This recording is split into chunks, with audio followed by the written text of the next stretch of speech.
You're listening to Tarazi Tuesdays with the Bible as Literature.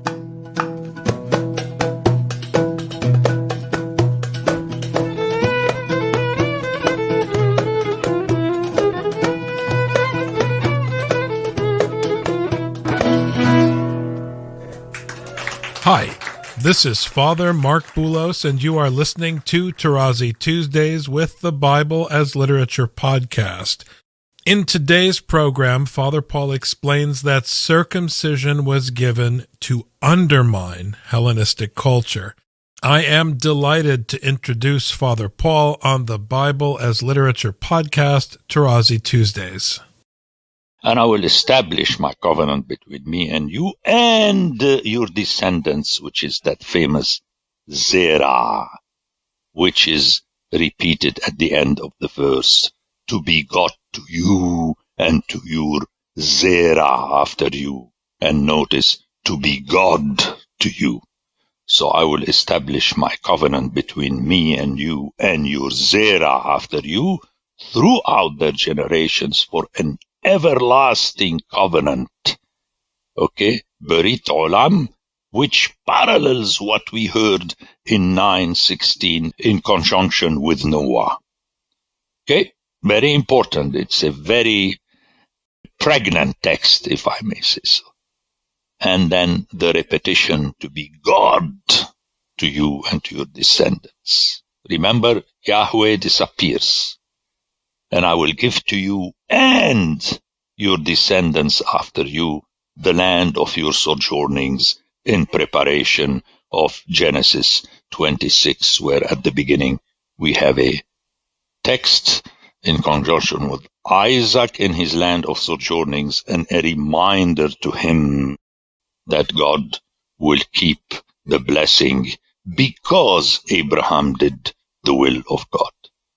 All the land of Canaan, and I spoke enough about Canaan, for an everlasting possession, and that again applies only if we realize that Canaan is another term for the Syrian wilderness, where all different kinds of flocks live, and an area around which we have all the nations of chapter 10.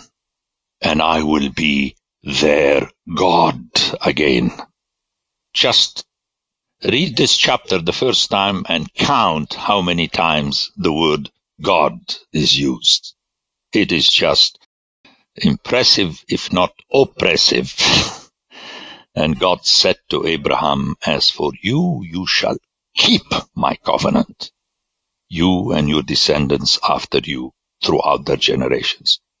Now notice that in the case of Noah, because the covenant was one-sided, in other words, it was only under the control of God, the rainbow.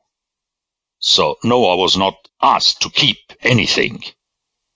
But here we have something where the human being is involved in preparation of the following covenant, which is the central covenant in Scripture, the covenant of the law, where people have to do the will of God.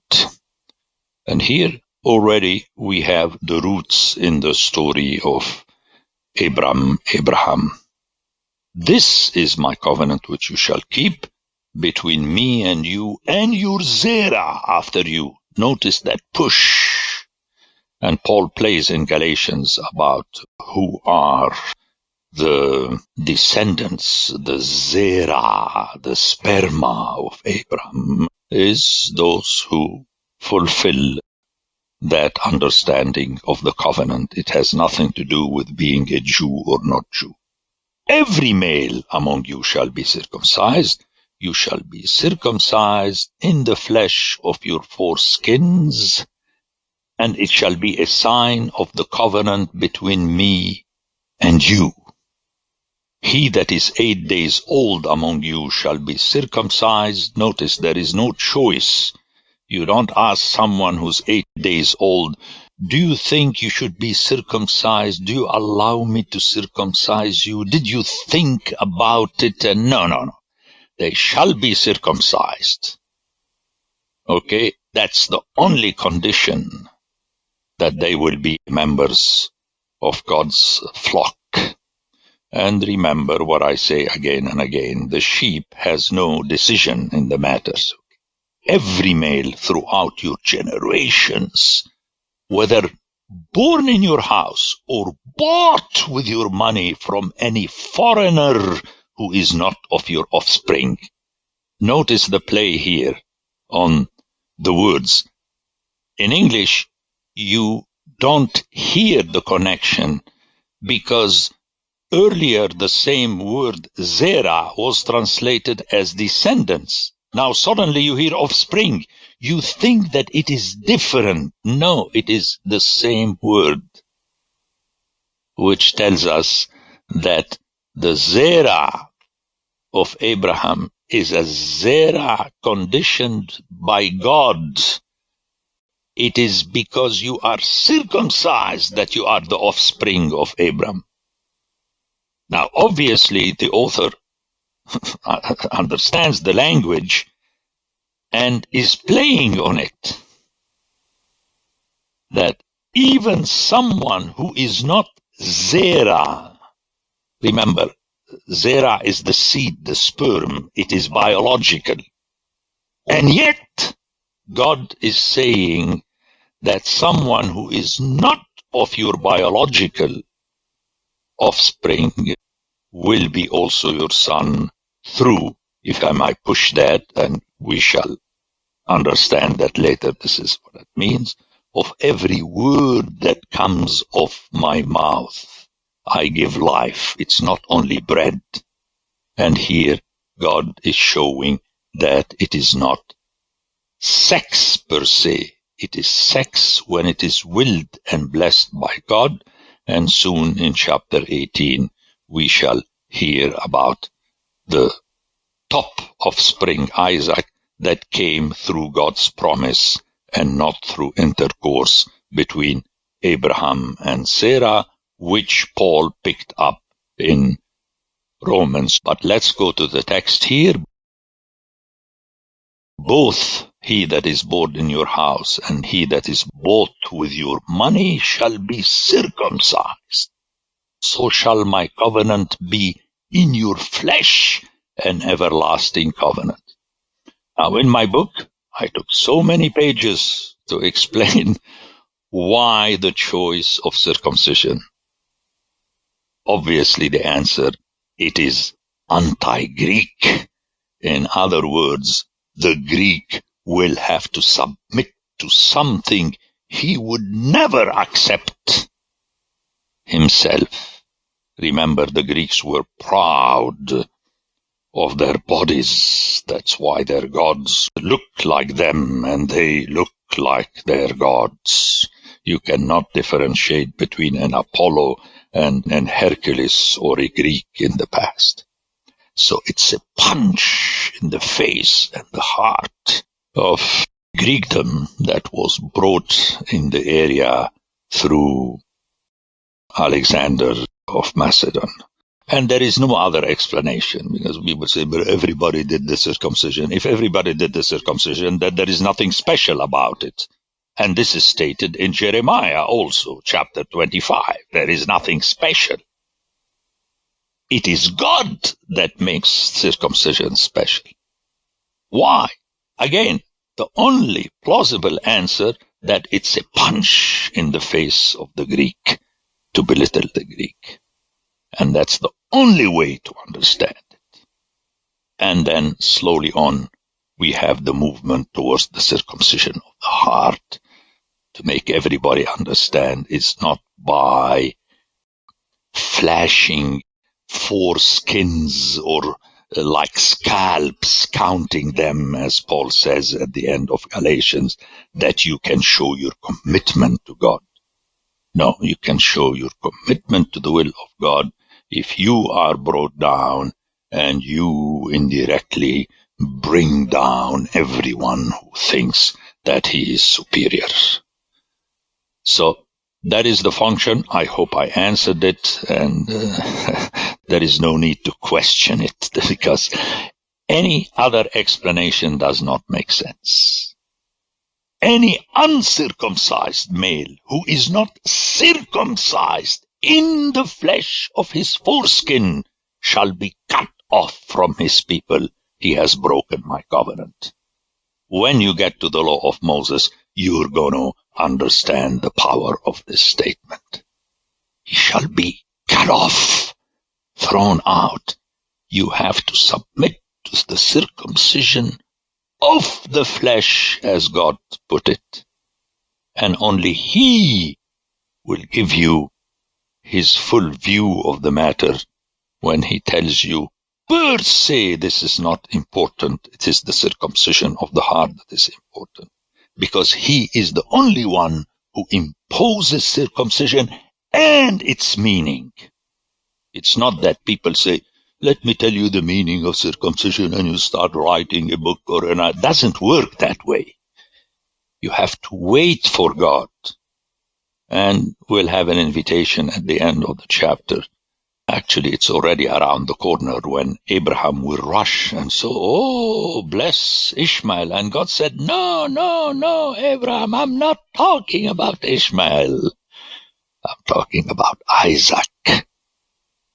Let's pursue the text because there are a lot of linguistic tricks here, very important. I love very much this text. And God said to Abraham, as for Sarai, your wife, you shall not call her name Sarai, but Sarah shall be her name. Why? Because I will bless her, and moreover, I will give you a son by her. I will bless her, and she shall be a mother of nations. Kings of peoples shall come from her. See, Sarah is on the same level as Abraham. And later you'll understand, because Isaac is going to come from her, not from Abraham. So this is what's happening now. But again, we have, if you like, a belittling. Sarai in Hebrew means my princess, meaning the plural of prince. I have a lot of children. That is what means Sarai. Sarah by itself means princess. Princess means, a queen is married and has children. A princess is not yet married. She doesn't have children. And you could make the leap to Isaiah about the new Zion, likened to Sarah and so on. But let's stick with the text now and push ahead. And comes 17, then Abraham fell on his face, and Isaac. That's what we hear in Hebrew, which is impossible to translate. It doesn't work even in Arabic. And that's the trick here, that Isaac was already on the mind of God. And when you understand that, you say, why did Abraham said to God, oh, that Ishmael might live in thy sight? No, that's not what I said. So Isaac is already there. And as I present him, Abraham and Sarah was forced to call him Isaac so that they would always remember that they laughed at God. Sarah will have her turn. She will laugh at God in chapter 18, and God will tell them, laughs best who laughs last. You're going to call your son Joke, and he will be the father of many nations, and everybody will remember that. It's really impressive. Once more in the original. According to me, it's worth to learn the biblical Hebrew just because of Genesis chapter 17. Obviously, I'm pushing my luck, but it's a nice way to put it. Shall a child be born to a man who is 100 years old? Remember repetition of the age? 99, 100 would hear it again, and Paul picks on that in Romans 4. Shall Sarah, who is 90 years old, bear a child? And Abraham said to God, oh, that Ishmael might live in thy sight. Ishmael, remember, means El heard, listened. So Abraham viewed the son he and Sarah concocted, you remember, Sarah asked him to sleep with her maiden and so on, that they realized the promise of God. No way, Jose, God says. I realize my promise. No one else realizes it. Realize in the sense of enact. God said, no, but Sarah your wife shall bear you a son, and you shall call his name Isaac, remember in Hebrew, and Isaac shall be his name. Actually, in Hebrew, it's the same, and Isaac. And laughed is and Isaac in Hebrew. And in the original Hebrew, verse 19, we have, and you shall call his name Isaac. And I will establish my covenant with him as an everlasting covenant for his descendants after him. I already mentioned this, that it is through Isaac that the covenant will continue. And Paul picks this up in Galatians 4 when he says, we or you, depending on the manuscript, are children kata Isaac, according to Isaac. As for Ishmael, I have heard you. Behold, I will bless him and make him fruitful and multiply him exceedingly. He shall be the father of 12 princes, and I will make him a great nation. And we have a long chapter 25 detailing that, meaning that God is inclusive, not exclusive, as with the 3 sons of Noah. He does not forget Ishmael. He does not forget Esau. There are part of the nations. Notice, I will make him a great nation. And he has 12 children. Like Jacob. It is very powerful that in the view of God, he functions as someone within God's purview, but the function of Ishmael is different than the function of Isaac. The Bible as Literature is a production of the Ephesus School Network.